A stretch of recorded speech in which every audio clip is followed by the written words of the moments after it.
The NFL season is right around the corner. OTAs are happening as we speak, and all the talking heads in sports media are talking about the QB battles and QB comparisons. Well, I have a QB comparison that no one wants to have. Three QBs, one lead, and completely different rules. I start with a hot name in media, Shedeur Sanders. We all watched the public draft execution. Kaepernick. We watched him lose his career for kneeling.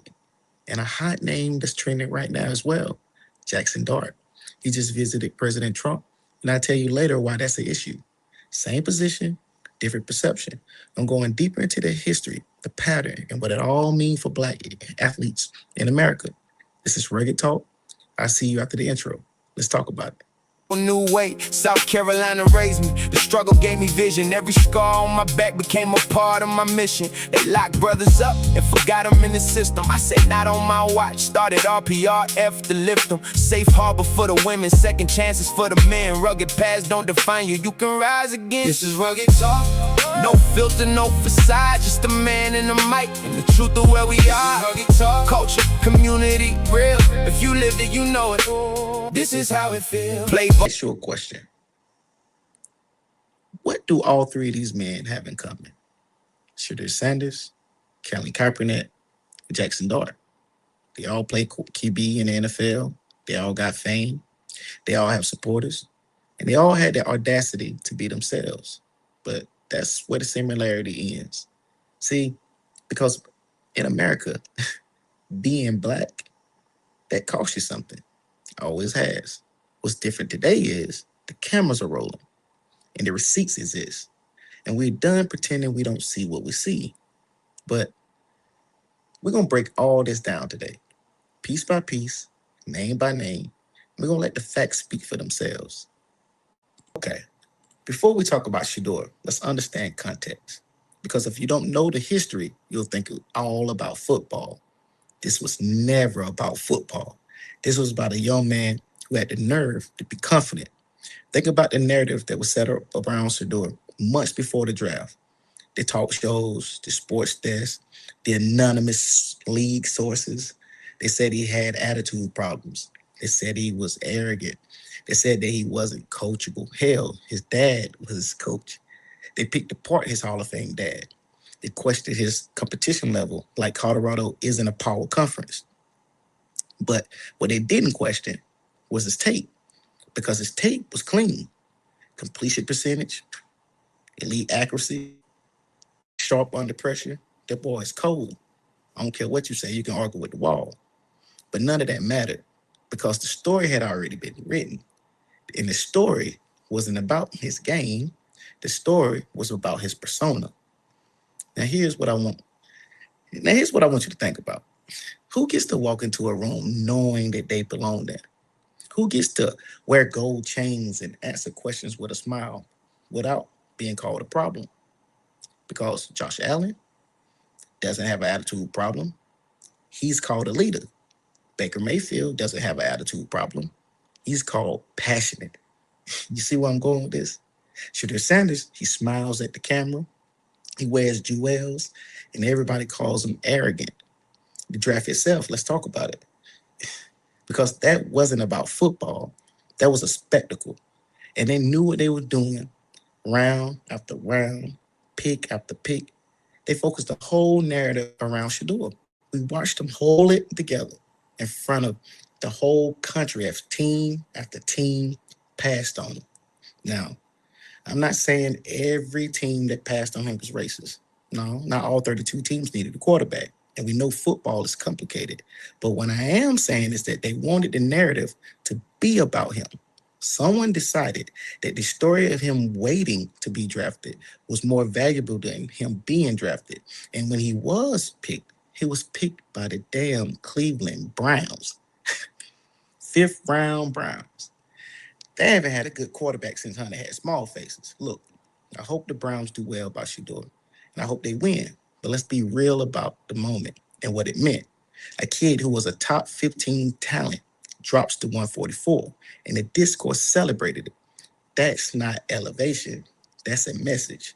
The culture saw it, we saw it, and we're not going to forget about it. Now, I want to go back because before Shedeur, there was Colin. And if you want to understand what's happening now, you have to understand what happened then.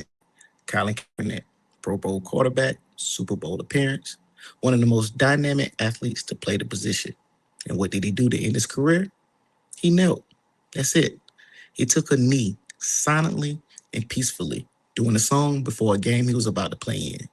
He said with his own body, I cannot pretend that everything's okay with black people being in the streets.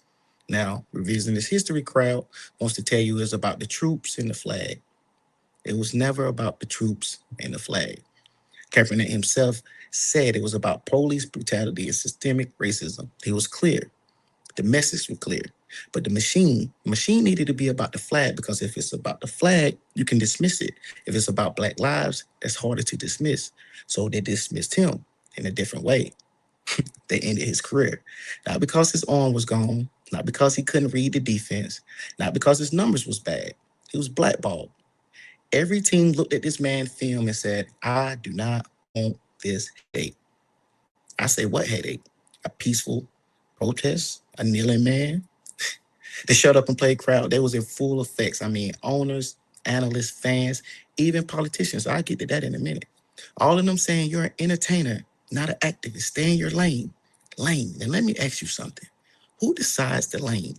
Who decided that for the lane for a black athlete is to be physically gifted, emotionally silent, publicly grateful, and politically invisible because that's what they wanted from Kaepernick? Yes. Consciousness? No. Talent? Yes.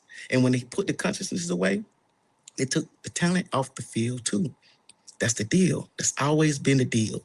Perform for us, entertain for us, win for us. But the moment you remind us that you're a human being and you have opinions about the world that you live in, we will make you an example. Colin Kaepernick is not playing football right now. Colin Kaepernick is physically capable of playing football right now. He has proved he can play at the level, but no team on time. That's not an accident.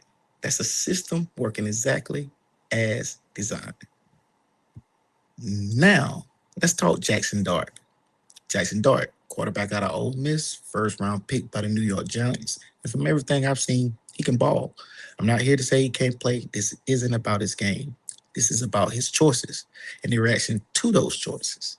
Jaxson Dart drips in black culture. He talks like us. He moves like us. His style, his cadence, the energy he brings it is rooted and borrowed from black culture. His O-line, majority black. His locker room, majority black. His success depends on black people. This man hops on a plane and go visit Donald Trump at a pep rally. Donald Trump, the man who called NFL players who kneel, like the one we just spoke about, son of a you know what. The man who said they should be fired. The man whose rhetoric has been used to dismiss, demean, and silence black athletes for years. That's who Jaxson Dart chose to go make his first major public appearance with. Where's the shut up and play crowd?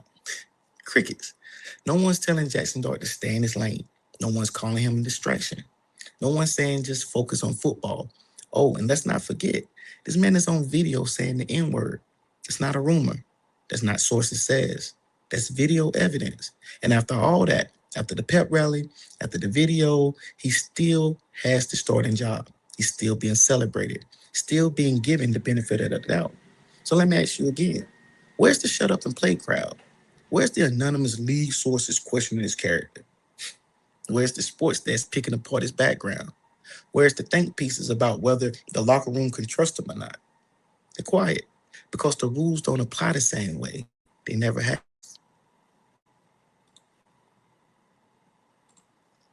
So here's what it really is. It's not about politics. It's not even about Trump. It's not about any one team or any one decision. It's about pattern. In America, a black man speaking up, he can cost him everything: his livelihood, his career, his legacy. In America, a white man can put on black culture like it's a costume, benefit from black labor, and then walk into rooms that are hostile to the very people he learned from and face zero consequences. See, in America, the rules who get to be political, who get to have opinions, who get to make choices, those rules are not applied equally. They never have been. Shedeur paid for being confident. Kaepernick paid for being conscious. Jaxson Dart hasn't paid for anything. And I need us to sit with that because the dangerous thing isn't just the double standard. Dangerous thing is when we normalize it and we accept it that this is just how it is. When we stop naming what we're seeing, record talk exists because I refuse to stop naming it. I don't look away. I don't soften the language to make people feel comfortable. I say what the culture is thinking. I say it out loud because somebody has to. So, if you're watching this and you felt some type of way, good. I did it on purpose because these are real people, real careers, real lives. Shedeur Sanders, he's still gonna go and make his mark. He's too talented. He's too much. He has too much preparation for his story to end in round 5. Colin Kaepernick, his legacy is sealed. History will be kinder to him than the league was. And Jaxson Dart, we'll see. We will see. But this conversation needed to happen. And I'm glad we had it. Same position, different perspective. Rugged talk. We say what everyone else is thinking. I'm Adrian. Holla at you. New way, South Carolina raised me. The struggle gave me vision. Every scar on my back became a part of my mission. They locked brothers up and forgot them in the system. I said not on my watch. Started RPRF to lift them. Safe harbor for the women, second chances for the men. Rugged paths don't define you, you can rise again. This is rugged talk. No filter, no facade, just a man and a mic and the truth of where we are. Rugged talk. Culture, community, real. If you lived it, you know it. This is how it feels. Play ball.